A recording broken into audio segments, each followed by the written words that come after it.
Okay, today we are going to see what is Git Rebase, and for that we'll also see the graphical representation. How does it works?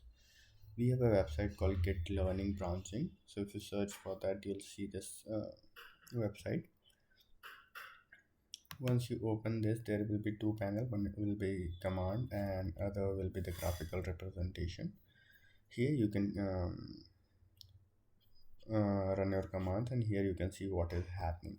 So I'll get started. I'll do a git commit so that you understand we are on the main branch and the commit has been increased from C1 to C2. Now let me create a branch. I'll call it feature 1 branch. So you see we have created a feature 1 branch, but if you see the asterisk mark, it's still on the main branch. So we are on the main branch, but there is also a new branch called feature 1. So let's move to the feature 1 branch. For that you need to type git checkout feature 1. Once you do this, you see the asterisk mark has been moved. Now let me do some commits. Let me do some commits. This will be done on the feature branch. Okay, now you see there are two commits on the feature 1 branch. Let me move to the main branch now.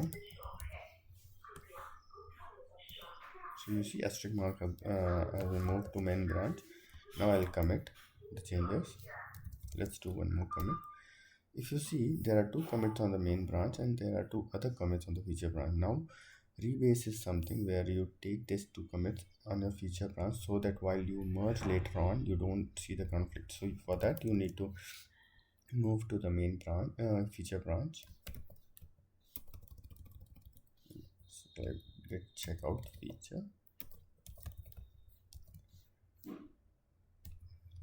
Once you are on the main branch, if you see asterisk mark has been moved to feature 1, so you will do git rebase main.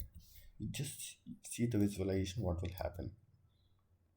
It will take the commit C3 C4 and move to the feature branch along with the commit in the main branch, so that once you start doing the changes now, later on when you try to merge, it will not create the conflicts.